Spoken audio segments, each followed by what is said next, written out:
माँ सरस्वती को नमन करते हुए नमस्कार विद्यार्थियों।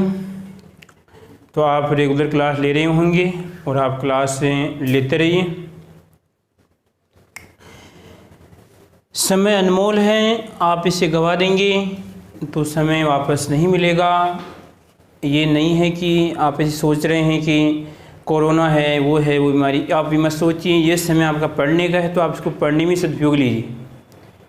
मेरा कहना ये है कि पढ़ने का समय है तो पढ़ने में इसको उपयोग कीजिए। ये नहीं कि आप किसी टाइम वेस्ट कर रहे हैं। जैसे कुछ विद्यार्थियों का टेस्ट हुआ है तो बहुत अच्छे नंबर आ रहे हैं उनके, ठीक है, और उनका जो समस्या समाधान क्लास में बना दी गई है उसमें उसका समाधान उनको मिल गया है, ठीक है।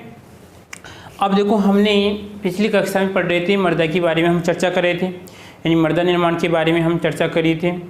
उस मृदा निर्माण के अंदर लगभग हमने कुछ परिभाषाएँ पढ़ ली थी मृदा निर्माण की, ठीक है। उसके बाद में उसकी प्रक्रियाएँ पढ़ ली थी, प्रक्रम पढ़ लिया था, और हम पढ़ रहे थे जो प्रक्रियाएँ थी उसमें 9 प्रक्रियाओं में कुछ विशेष चर्चा कर लेती।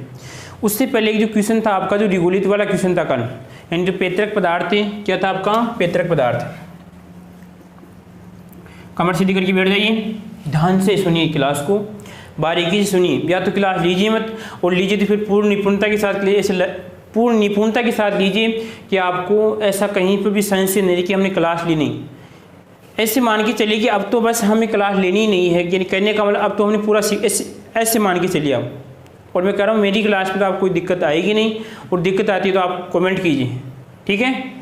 देखो ध्यान से जरा, पैतृक पदार्थ में क्या कहा था हमने, रिगोलित कहा था। क्या कहा था, रिगोलित, ठीक है। ये रिगोलित हैं कि इस रिगोलित में हमने कल समस्या में जो कन्फ्यूजन हो रहा था इसमें कि जो परिवहन पदार्थ है, अगर परिवहन पदार्थ की अनुपस्थिति में, परिवहन पदार्थ की अनुपस्थित होगी, क्या होगी आपकी अनुपस्थिति, इस परिवहन पदार्थ की अनुपस्थिति में इसकी मोटाई बढ़ जाती है। बस ये क्वेश्चन था हमारा, मोटाई बढ़ जाती है, मोटाई बढ़ जाती है, बस। बात समझेंगे, दिक्कत किसी को इसमें, अगर परिवहन शक्तियाँ अनुपस्थित रहेगी तो परिवहन जो आपका रिगोलित है उसकी मोटाई बढ़ जाएगी। सीधी सी बात है, अगर यहाँ पर क्या आपका कोई पैतृक पदार्थ था, ठीक है, और अगर इस पर कोई दबाव नहीं होगा, ठीक है, या इस पर मान लीजिए कोई पानी नहीं बहेगा, इसके ऊपर कोई बर्फ़ नहीं बहेगी, वायु नहीं बहेगी, तो अपनी जगह रहेगा, मोटाई बढ़ जाएगी, ठीक है। तो आपको ध्यान रखना है कि रिगोलित की अगर यहाँ पर परिवहन शक्ति अनुपस्थित होती है तो यहाँ पर क्या होगा, आपका रिगोलित की मोटाई बढ़ जाती है, ठीक है। अब देखो, हम बिंदु की चर्चा कर रहे थे कल, भाई बिंदुओं की चर्चा कर रहे थे। तो बिंदु में क्या क्या पढ़ लिया था हमने, कुछ नहीं पढ़ा था, हम पढ़ रहे थे, हमने स्टार्ट किया था 9 बिंदु थे। बताओ, साथ साथ बोलना सभी को, बोलिए अगर याद है तो अपनी ईमानदारी से माँ सरस्वती को याद करते हुए। पहला बिंदु था हमारा ह्यूमिनिफिकेशन, दूसरा बिंदु था हमारा निक्षालन, तीसरा बिंदु था आपका निक्षेपण, और चौथा बिंदु था आपका लेटराइजेशन से पहले का मतलब पोर्टजोलीकरण। कौन सा था आपका, पोर्टजोलीकरण। और आपका अगला बिंदु था आपका लेटराइजेशन, और उसके बाद में था आपका कैल्सीकरण, उसके बाद में था आपका डीकैल्सीकरण, और उसके बाद में लवणीकरण, और आपका पेडोटर्बेशन, ठीक है। 9 बिंदु थे। अब जितना होते हैं इस क्लास में देखते हैं कितने बिंदु होते हैं। तो आइए सभी आप अगर मेरा साथ देंगे तो आपको कहने का मतलब रेगुलर क्लास लेना, आपको बस क्रम ही करना है। देखिए ध्यान से, पहला बिंदु कौन सा है, ह्यूमिनिफिकेशन, और यह आएगा आपका ह्यू और आपका मिफिकेशन, फिकेशन। ले भाई, कौन सा बिंदु बोलो, ले भाई, जोर से ले भाई। तो यहाँ पे क्या आपका ह्यूमिनिफिकेशन की बात करेंगे।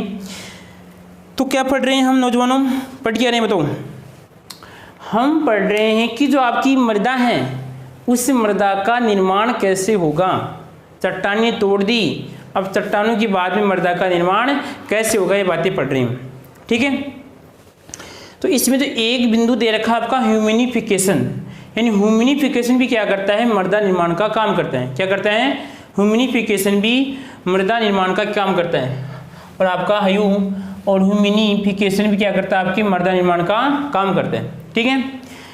इसमें देखिए आप ध्यान से, आप कृषि कार्य करते होंगे, आपने कृषि कार्य करते हुए कहीं आसपास में आपने खेतों में देखा होगा, ठीक है।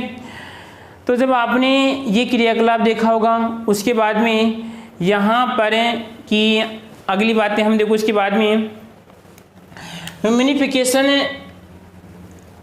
इसके अलावा पेड़ पौधों की टहनियाँ देख लीजिए हम, क्या देखिए हम, पेड़ पौधों की टहनियाँ देखी, ठीक है। और उसके बाद में देखो आप, जैसे यहाँ पर कोई जीव जंतु मर जाता है और मरता है तो क्या होता है, क्या होता है, अरे मरता होता है यानी मर जाता है, तो मरने के बाद में क्या होता है, उसका अपघटन हो जाता है, ठीक है। अब आपने एक बात पढ़ी होगी कुछ साल पहले, 1 साल पहले, कि एक जैव शक्ति सिद्धांत था। जैव शक्ति सिद्धांत के अनुसार ये था कि जो हमारे कार्बनिक पदार्थ हैं, कार्बनिक पदार्थ हैं, उन कार्बनिक पदार्थों का निर्माण, कार्बनिक पदार्थों का निर्माण केवल आपके जीव जंतु पेड़ पौधे ही कर सकते हैं, वही बात थी।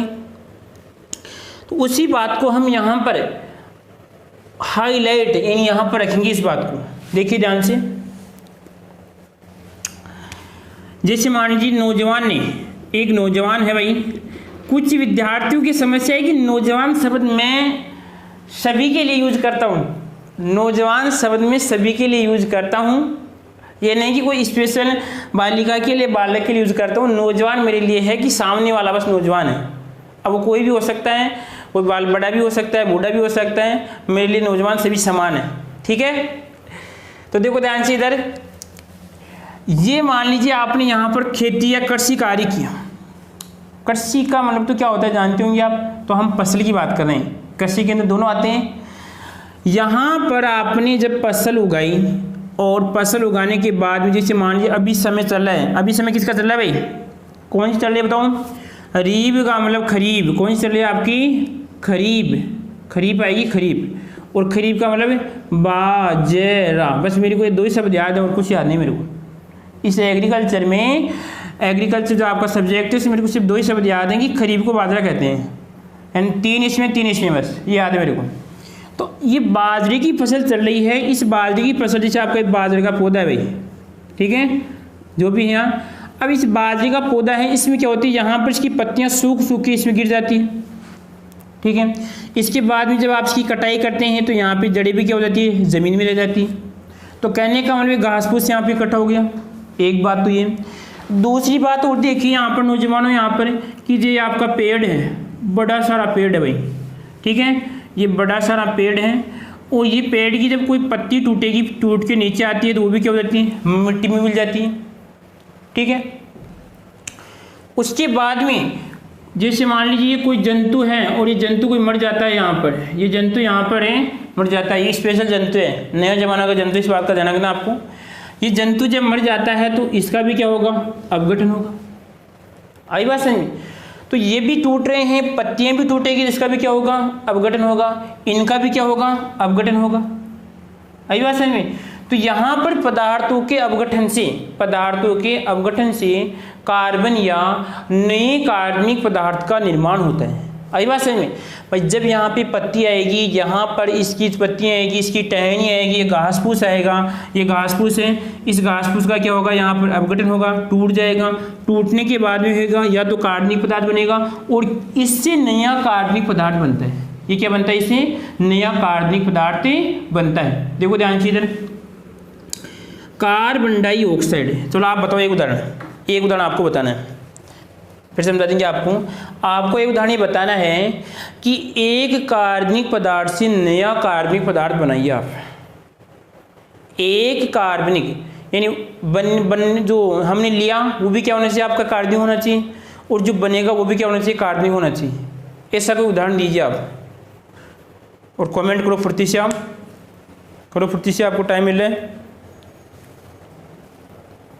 कर दिया होगा जो भी है। देखो इधर मैंने क्या कहा, ह्यूमिनिफिकेशन का मतलब क्या होता है, आपका ह्यूमस होता है, क्या होता है आपका ह्यूमस का मतलब क्या होता है, आपके कार्बनिक पदार्थ, क्या होते हैं, कार्बनिक पदार्थ। अब ये कार्बनिक पदार्थ, अरे यार ये कहाँ से आ रहे थे भाई, कार्बनिक पदार्थ इसमें जैसे आपकी ये पत्तियां हैं, इनकी पत्तियां हैं, इनकी टहनी है, उससे भी क्या है, क्योंकि मैंने बताया इसमें कार्बन होता है।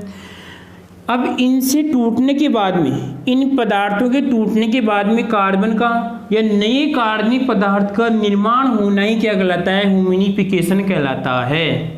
आई बात समझ में? तो यहाँ पे देखिए, जैसे आपका CO2 है, वो जब जल के साथ क्रिया करती है तो यहाँ पे क्या होता है देश के नौजवानों, यहाँ पर आएगा आपके, ये बनता है कार्बनिक अम्ल, H2CO3 आपका नया कार्बनिक अम्ल बन रहा है। और कोई दिक्कत इसमें? तो यहाँ पर इससे जो बनने का प्रक्रम है वही क्या कहलाता है? आपका ह्यूमिनिफिकेशन। यानी पुराने जो आपके मृत है, जीव जंतु है, या कार्बन जो आपके पार्थिव की टहनियाँ हैं या घास फूस हैं, इनसे कार्बन या नए कार्बनिक पदार्थ का निर्माण होना ही क्या कहलाता है? ह्यूमिनिफिकेशन कहलाता है। ठीक है, कोई दिक्कत इसमें? अब देखो उसके बाद में, जब ये कार्बनिक पदार्थ यहाँ पे नए कार्बन का निर्माण होता है, और जब अगर मान लीजिए यहाँ पे पानी की मात्रा अधिक है, पानी की मात्रा अधिक होती है, तो ये कार्बनिक पदार्थ क्या होते हैं? यहाँ पे नीचे वाले संस्तर में चले जाते हैं, नीचे वाले संस्तर में चले जाते हैं। यानी कहने का मतलब है ए संस्तर से आपके बी संस्तर में चले जाते हैं। संस्तर मैंने आपको पहले बता दिया है। और देख लीजिए, जो मृदा की परतें पाई जाती है वो क्या कहलाती है? हमारे यहाँ पर संस्तरें कहलाती है। कोई दिक्कत यहाँ तक किसी को इसमें? तो ह्यूमिनिफिकेशन की प्रक्रिया अधिकतर कहाँ पे होगी? जहाँ पर नमी की मात्रा पाई जाती है, जहाँ पर नमी की मात्रा होगी वहाँ पर ह्यूमिनिफिकेशन की प्रक्रिया होती है। और कोई दिक्कत किसी को इसमें? कोई समस्या? सीधी सी बात है कि पादप की टहनियाँ हैं या घास फूस हैं, पेड़ पौधे हैं, मान लीजिए जब मिट्टी के गिरते हैं उनका अपघटन होता है, और अपघटन होने के बाद में क्या होता है यहाँ पर कि जब कार्बनिक या नए कार्बनिक पदार्थ का निर्माण होता है वही क्या कहलाता है? हमारा ह्यूमिनिफिकेशन कहलाता है। इसकी नमी की आवश्यकता होती है, और यहाँ पर जब अधिक नमी होती है, अधिक पानी की मात्रा होती है, तो आपकी ए संस्तर से बी संस्तर में चले जाते हैं। ठीक है, ये था हमारा ह्यूमिनिफिकेशन। इसमें किसी को दिक्कत नहीं आई होगी। ठीक है, अब क्या करना आपको? लंबे समय तक याद रखना है कि आपको ये सर हमें तो लंबे समय तक याद रखना है।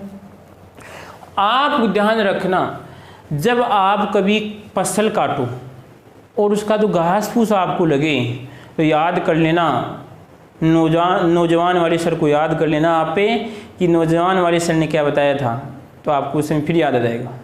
बस साइंस ऐसा ही तो है, इसको रटेंगे तो आप भूल जाएंगे। जो भी आप पे बात पढ़ रहे हैं उसको दैनिक जीवन के साथ जोड़ दीजिए, आप दैनिक जीवन के साथ जोड़ दीजिए तो आपको लंबे समय तक याद रहेगी। ठीक है, ये नहीं कि आप इसे रटिए आप। अब जैसे आपको कहीं पर भी घास फूस दिखेगा, घास फूस गल रहा है, तो इसका समझ आना क्या हो रहा है? ह्यूमिनिफिकेशन हो रहा है। ठीक है, अगली बिंदु की तरफ चलते हैं हम। अगले बिंदु की तरफ, अंतिम पड़ाव की तरफ हम चलते हैं। देश के नौजवानों और मेरे प्यारे देशवासियों और मेरे प्यारे विद्यार्थियों, अब देखो उसके बाद में आगे दूसरा बिंदु आता है भाई। दूसरा बिंदु आपका निक्षालन, लवई निक्षालन। ठीक है, अब देखो निक्षालन और निक्षेपण दो बिंदु हैं। इन दो बिंदुओं को मैं सर समझाऊंगा कि आप दिन में कम से कम एक बार तो अवश्य याद करेंगे उनको। ये देखना आप दिन में इन दोनों को साथ पढ़ूंगा भाई। अब की बार यहाँ पे 3 है, तीसरे को निक्षेपण। अगर आप निक्षेपण क्लास देख रहे हैं तो आप जो भी हैं क्रियाकलाप करते हैं कि सर हाँ दोनों को साथ पढ़ाइए, और हाँ कि सर बोले कि कभी हम दिन में एक बार तो आप इसे अवश्य याद करेंगे। आप देखो ध्यान से इधर, इस घटना को यहाँ पर हम बनाने जा रहे हैं। ये लीजिए आप। ठीक है, मैंने 2 स्तर बनाए। पहले आप मेरे को इसे बताइए नौजवानों, देश के नौजवानों, आप अपने कपड़े स्वयं धोते हैं या किसी दूसरे अपनी मम्मी पापा से दिलवाते हैं? तो आप कहेंगे कि सर हम धोते हैं जो भी। तो अब देखिए आप, 2 तरीके हैं। जैसे मान लीजिए आपका कोई भी कपड़ा है, ठीक है, जैसे मान लीजिए आपके कपड़े हैं भाई, ठीक है। अब देखिए यहाँ पर ये कपड़ा है और अब आपने इस कपड़े की क्या कर दी? धुलाई कर दी। क्या कर दिया आपने? इसकी धुलाई कर दी। तो धुलाई किसकी हुई यहाँ पे? जब इस कपड़े की धुलाई हो गई तो या इसको साफ कर दिया आपने, तो इस कपड़े में से क्या निकल गया, इस कपड़े में जो गंदगी थी वो गंदगी बाहर निकल गई। गंदगी यहाँ पे नीचे आ गई भाई, कहाँ पे आ गई, गंदगी नीचे आ गई भाई। ले भाई, यहाँ पे क्या आ गई आपकी गंदगी, गंदगी आएगा, गंदगी क्या आ गई आपकी नीचे आ गई। 2 स्टेप है, पहले जब आपने कपड़े को धोया तो कपड़े को धोया तो धोने के बाद में क्या हुआ, गंदगी नीचे आ गई, नीचे आके बैठ गई। ठीक है, या आपने किसी बर्तन में इसको धोया या किसी पात्र में इसको धोते हैं तो गंदगी कुछ समय के बाद नीचे आके बैठ जाती है। 2 स्थिति याद है आपको। फिर देखिए वापस, बस हो गए पूरे शब्द हो गए हैं पूरे, बस नहीं समझ हो गए यहाँ पर। पहला क्या है, जब आपने कपड़े को धोया, ठीक है, और कपड़े से धोने के बाद नीचे क्या आ गया, गंदगी नीचे आ गई, और नीचे आके यहाँ पर नीचे जो पात्र है उस पात्र में आके बैठ गई। ले भाई क्या हो गई, बैठ गई। कौन बैठ गई, गंदगी बैठ गई भाई, गंदगी नीचे बैठ जाती है। ठीक है, बैठी गंदगी, ले भाई बैठ गंदगी, बैठ की गंदगी जो भी है, ये जब नीचे आके बैठ रही है, यहाँ से यहाँ पे आ रही है, चक्कर क्या है कुछ समझ में नहीं आ रहा है, वापस समझो आप। तो इसको समझने के लिए आपको क्या करना पड़ेगा भाई, आपको कपड़े धोने पड़ेंगे, आपको कपड़े धोने पड़ेंगे। जो नौजवान अगर अपने कपड़े स्वयं धोते हैं बहुत अच्छा है। आप अपने अगर जैसे बड़े हो गए हैं तो भी आप अपने माता पिता हैं उनकी भी सेवा आप जैसे कर सकते हैं, उनको भी आप सहयोग दे सकते हैं। ठीक है, तो इसके लिए आपको वैसा आप कपड़े धोने पड़ेंगे। देखो ध्यान से इधर, जब मैंने कपड़े में यहाँ पे पानी प्लस साबुन मिलाया तो इसमें गंदगी यहाँ से यहाँ पर आ गई, यानी कहने का मतलब कपड़े में से क्या निकल गई, गंदगी निकल गई। तो कपड़ा क्या हो गया, कपड़े की क्या हो गई, धुलाई हो गई। क्या हो गई बताओ, धुलाई हो गई भाई, आई बात नहीं। और जब कपड़े की धुलाई होती है तो जो आपकी गंदगी नीचे आके जम जाती है तो इसी गंदगी को हम क्या बोल रहे हैं, धुला हुआ। क्या बोलेंगे इसे, धुला हुआ। आई बात समझ में भाई, ये तो नीचे आ रही है गंदगी नीचे, यानी कहाँ से धुल के आई, यहाँ पर। धुलाई किसकी हुई, कपड़े की होगी। ठीक है, तो यहाँ पर यही है, इस कपड़े की जो धुलाई हुई है, धुलाई हुई है, धुलाई होने की प्रक्रिया को हम देश के नौजवान क्या कहते हैं, निक्षेपण कहते हैं। क्या कहते हैं उसे, सॉरी निक्षालन कहते हैं। क्या कहते हैं उसे, निक्षालन कहते हैं। और जो नीचे आके बैठा है, जो नीचे आके गंदगी ऊपर से आई थी उससे हम क्या बोल रहे हैं, धुला हुआ, उससे हम निक्षेपण बोल रहे हैं। कोई दिक्कत इसमें, याद रहेगा। कपड़े की धुलाई हुई, कपड़ा साफ हुआ तो वो तो क्या कहलाएगा आपका, निक्षालन। और नीचे कपड़े जो मेल आके बैठ गया, जो गंदगी है वो क्या कहलाएगी, आपका निक्षेपण कहलाएगी। बोले याद रहेगा आपको इस तरह। और देश के नौजवानों, निक्षालन का ही अर्थ होता है धुलाई होना। क्या होता है, धुलाई होना। ठीक है, और निक्षेपण का अर्थ होता है धुला हुआ। आई बात समझ में। ठीक है, यही बातें थी, ये दोनों प्रक्रिया यहाँ पर है। ऊपर वाली से यहाँ पे क्या होगा, अब हम सिलेबस के अनुसार देखिए यहाँ पर इसमें क्या होता है कि यहाँ पर जैसे आपका एफ ही है और आपका एल्यूमिनियम है, ठीक है, या आपका जैसे कुछ सिलिका पाई जाती है SiO2, वो क्या होती है, यहाँ से जो मिट्टी होती है इस मिट्टी में से धुलकर जो नीचे वाला संस्तर है, नीचे वाले संस्तर में आके जम जाती है, निक्षेपित हो जाती है। ठीक है, तो यहाँ से धुल की आई, इसी तरह हमने क्या बोला, उसको निक्षालन बोला। और नीचे आके बैठ गई, उसे क्या बोल दिया हमने, यानी आपका A संस्तर और आपका B संस्तर है, यानी B संस्तर में आके जम जाती है तो इसे बोल दिया हमने निक्षालन बोल दिया। इस संस्तर का दूसरा नाम एक और है, निक्षाली संस्तर भी बोलते हैं। क्या बोलते हैं इसे, निक्षाली संस्तर भी बोलते हैं। यानी कहने का मतलब है निक्षाली संस्तर से जो आपका Fe है, एल्यूमिनियम है, SiO2 है, वो आपकी धुलकर नीचे वाली जो आपकी संस्तर होती है उसमें चले जाते हैं और नीचे वाली संस्तर में जाकर बैठते हैं, या जो बैठने का प्रक्रिया वो कहलाती है आपकी निक्षेपण कहलाती है। ठीक है, और इसे हम निक्षेपण संस्तर भी बोलते हैं। ठीक है, इस नीचे वाले संस्तर में क्या होता है, यहाँ पर आपके एल्यूमिनियम है, Fe है आदि यहाँ पर नीचे आके बैठ जाती हैं। मिट्टी की बात है, मिट्टी में आप जैसे ऊपर से पानी डालते हैं या पानी की मात्रा अधिक होती है तो पानी की मात्रा अधिक होगी तो भाव के साथ क्या होगा, जो एल्यूमिनियम है, Fe है, यहाँ से धुलकर क्या हो जाते हैं, नीचे वाली परत में आकर बैठ जाते हैं, A B संस्तर में आ जाते हैं और यहाँ पर आपका एल्यूमिनियम Fe आपके यहाँ पर जम जाते हैं। बोलो कोई दिक्कत किसी को इसमें, कोई समस्या? याद रखना है जब दिन में आप एक बार तो कम से कम अवश्य अपने कपड़े धोते हैं, तो उस समय याद रखना कि कहने का मतलब है जब आपकी कपड़े की धुलाई हुई, कपड़े साफ हुआ, वो तो क्या कहलाएगा आपका निक्षालन, और ये क्या कहलाएगा आपका निक्षेपण। बोलो कभी नहीं बोलोगे इसमें, दिन में एक बार तो अवश्य याद करोगे अगर आप क्रियाकलाप करते हो तो, ठीक है? कोई दिक्कत किसी को इसमें? ये था यहाँ पे निक्षालन निक्षेपण हो गया। बोलो कोई दिक्कत किसी को इसमें? यस करो फुर्ती से, यहाँ सर समझ में आ गया अच्छी तरह। देखो याद रखना छोटे क्वेश्चन, निक्षालन का अर्थ होता है धुलाई होना, ठीक है? निक्षेपण का अर्थ होता है धुला हुआ, ठीक है? इसका दूसरा नाम क्या होता है? निक्षलित संस्तर भी होता है। यानी ए संस्तर से यहाँ पे क्या जा रहा है आपका, बी संस्तर में कौन जा रहा है? एल्यूमिनियम Fe जा रहा है, जाने को क्या कहते हैं? निक्षेपण कहते हैं। और कहाँ से आ रहा है उसे क्या कहते हैं? निक्षालन कहते हैं, ठीक है? हाँ जी भाई। अब देखो उसके बाद में 3 पढ़ ली हमने, कौन सी पढ़ी, कितनी पढ़ ली हमने?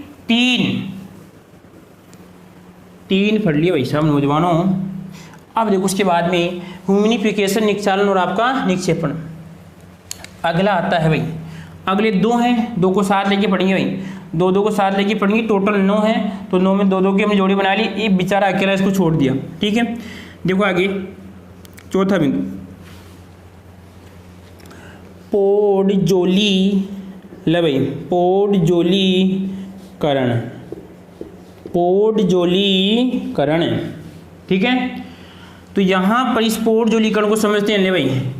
तो यहाँ पर जो आपका पोडजोली और आपका एक करण है, इसमें आपका ये जो पोडजोल है, पोडजोल, ये कौन सी भाषा का शब्द है? ऐसे बताओ रे, पोडजोल आपको कैसे लग रहा है?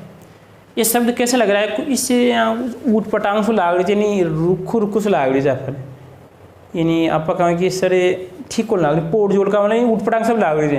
तो कहने का मतलब है पोडजोल, कहने का मतलब आपकी रूसी हुई भाषा, कौन सी भाषा? रूसी हुई भाषा। कौन सी भाषा कहलाएगी आपकी? रूसी भाषा। रूसी भाषा का शब्द है, और इस रूसी भाषा के शब्द में इसका अर्थ होता है राख के समान। किसके समान? राख के समान कोई पदार्थ। बोलो अर्थ याद रखना। पोडजोल कौन सी भाषा का शब्द है? रूसी भाषा का शब्द है। और यहाँ प्रदेश के नौजवानों, ये इसका अर्थ होता है राख के समान, ठीक है? अर्थ समझ में आ गया? अब देखो इसको, इसमें क्या होगा। दूसरी बात, एक और अर्थ समझाऊंगा, दोनों को साथ लूंगा मैं। इसका अर्थ समझा दिया। अब दूसरा देखिए यहाँ पर 5वां बिंदु आपका लेट राइजेशन। कौन सा है? लेट राइजेशन। तो इसको भी समझिए, पहले शब्दों को समझिए भाई, ठीक है? लेट राइजेशन है, यहाँ पर क्या लगेगा आपका लेट राई और आपका जेसन। इसमें जो लेट राइट है, जो आपका लेट राइट मान लेते हैं, ये लेट राइट शब्द है आपकी कौन सी भाषा? लेटिन भाषा। कौन सी भाषा है? लेटिन भाषा का शब्द है। कौन सी भाषा का शब्द है? लेटिन भाषा का शब्द है। और यहाँ पर लेटिन भाषा का शब्द है, और लेटिन भाषा में इसका अर्थ होता है देश के नौजवानों ईंट के समान पदार्थ। ईंट के समान पदार्थ।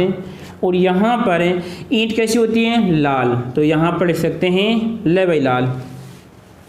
बोलो दोनों का शाब्दिक अर्थ समझ में आ गया। पोडजोलीकरण का मतलब रूसी भाषा का शब्द है राख के समान, ठीक है?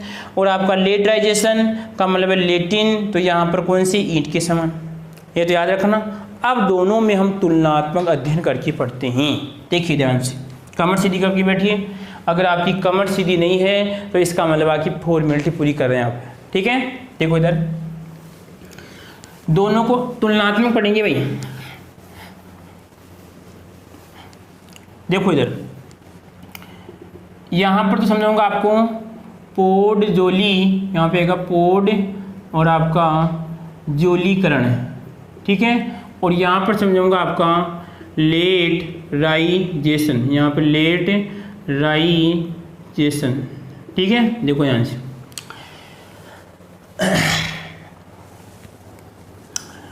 इसमें क्या होगा, जैसे मान लीजिए आपकी ये मृदा है भाई, ठीक है, क्या आपकी ये मृदा है और इस मृदा के अंदर आपका एक ऑक्साइड पाया जाता है। कौन सा ऑक्साइड? आपका शेष कवि। कौन सा होता है आपका? शेष कवि ऑक्साइड। कौन सा ऑक्साइड? शेष कवि ऑक्साइड पाया जाएगा। कौन सा ऑक्साइड पाया जाएगा? आपका शेष कवि ऑक्साइड।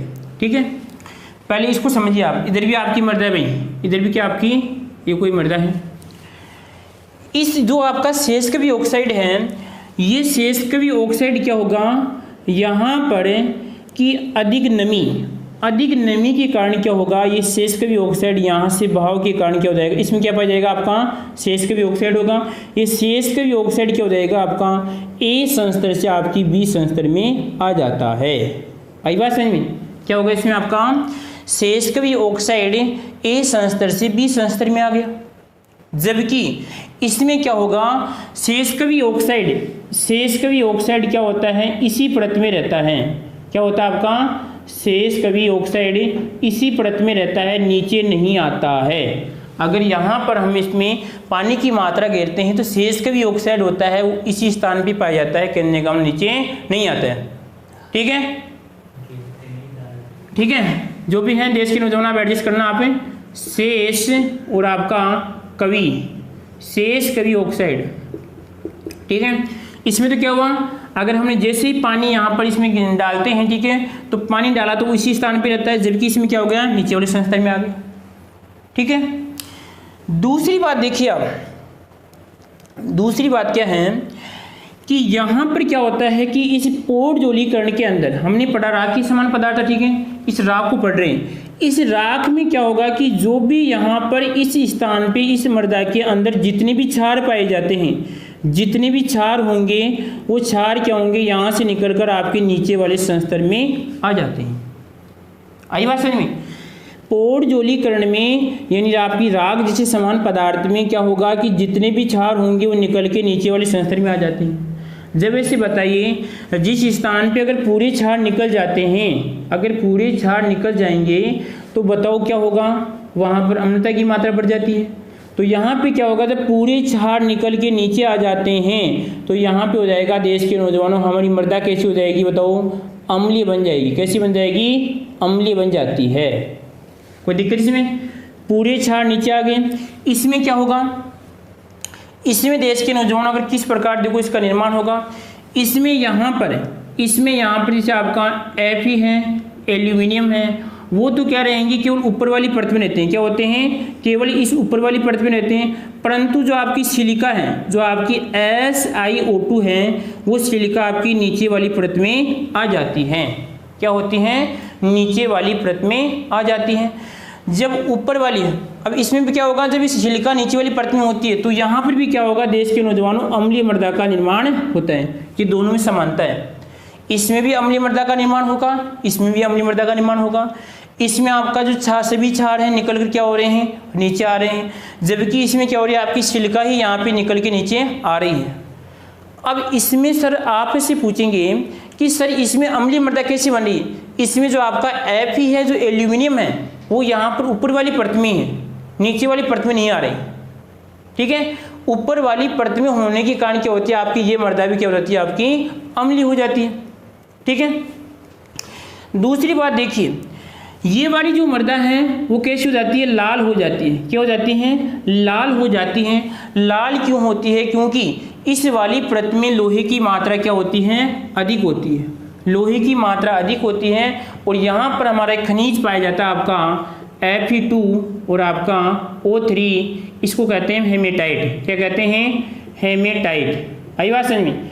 ये हेमेटाइट है, यानी इस लेटराइजेशन का मतलब ऊपर वाली परत में Fe की मात्रा अधिक होने के कारण हेमेटाइट की मात्रा अधिक होती है, जिससे यहाँ पर हमारी मृदा कैसी हो जाती है, लाल हो जाती है। जबकि इसका रंग कैसा होता है, राख के समान भूरा होता है। कैसा होता है इसका रंग? भूरा होता है, क्योंकि इसके जो पूरी क्षार होती है नीचे निकल जाती है इसमें। ठीक है, और कोई दिक्कत किसी को? इसमें मृदा अम्लीय है, ये कैसी आपकी, ये भी अम्लीय है। इसमें शेष कवि ऑक्साइड क्या होगा, नीचे वाले संस्तर में जाता है, जबकि शेष कवि ऑक्साइड नीचे वाले संस्तर में नहीं जाता है। इसमें सिलिका नीचे जाती है, इसमें सभी क्षार क्या होते हैं, नीचे जाते हैं। ठीक है, अब देखो मोस्ट क्वेश्चन है, ये प्रक्रिया होती है देश के नौजवानों, यहाँ पर हमारी आर्द्र व नम क्षेत्रों पे, कहाँ पे होती हैं, नम क्षेत्रों पे, जबकि ये कहाँ पर होती है आपकी उष्ण व अर्ध उष्ण, कहाँ पे होती हैं, अर्ध उष्ण क्षेत्रों में पाई जाती है। कई बार समझ में क्वेश्चन आया हो, ध्यान रखना। ये तो होती है आपकी उष्ण और अर्ध उष्ण क्षेत्र का मान, ठीक है। और इसमें क्या होगा, आपकी आर्द्र और आपके नम क्षेत्रों में कहने का इसमें नमी की मात्रा अधिक होती है, इसमें आपका कहने का गर्मी की मात्रा क्या होती है, अधिक होती है, सॉरी इसमें नमी की मात्रा क्या होती है, कम होती है। इसमें क्या होता है, इसका लाल रंग क्यों होता है, क्योंकि इसमें लोहे की मात्रा पाई जाती है, ठीक है। इसमें सभी क्षार नीचे चले जाते हैं, तो यहाँ पे क्या होती है, अम्लता की मात्रा बढ़ जाती है। और इसमें अम्लता क्यों हुई बताओ, इसमें आपका जो Fe है, एल्यूमिनियम है, और आपकी उसकी मात्रा क्या होती है, ऊपर वाली परत में होती है, ठीक है। नीचे कौन आ रहा है, नीचे आपकी सिलिका ही आ रही है। शेष का भी ऑक्साइड किया आपका, शेष का भी ऑक्साइड नीचे नहीं आ रहा है, जबकि इसमें नीचे आ रहा है। ये था आपका यहाँ पर दोनों का मैटर था, ठीक है। अच्छी तरह समझ में आ गया। फिर 2 मिनट वापस रिपीट करूँगा, देखो ध्यान से समझना है, ध्यान से सुनना है, लिखूंगा कुछ नहीं, आँख मिच के समझ सकते हैं आप। पौडजोलीकरण और आपके लेटराइजेशन दोनों में मृदा अम्लीय होती है। पौडजोलीकरण में सभी क्षार नीचे चले जाने के कारण आपकी मृदा अम्लीय हो जाती है, जबकि लेटराइजेशन में आपका एल्यूमिनियम Fe ऊपर वाली परत में होते हैं, जिससे आपकी मृदा अम्लीय होती है। पौडजोलीकरण में शेष का भी ऑक्साइड नीचे वाली परतों में जाता है, जबकि लेटराइजेशन नीचे वाली परत में नहीं जाता है। पौडजोलीकरण आपके नम और उष्ण प्रदेश में होती है, जबकि वो आपकी आर्द्र उष्ण और आपकी नम और आपकी वो पहले किस में होती है, आपकी नम और आर्द्र वाले प्रदेश में होती है, और आपकी ये उष्ण और आपकी अर्ध उष्ण प्रदेश में होती है, ठीक है। और यहाँ पर ये जो आपकी पौडजोली है वो राख के समान था, ठीक है। और यहाँ पर जो आपकी लेटराइजेशन है उसका रंग कैसा होता है, बादामी या लाल रंग का होता है, जिसमें लोहे की मात्रा पाई जाती है। ये थे आपके लेटराइजेशन, आपका पौडजोलीकरण। बाकी की जो हमारे 2 बिंदु बच रहे हैं या 4 बिंदु बच रहे हैं, ठीक है, वो आगे वाली कक्षा में हम पढ़ेंगे, ठीक है।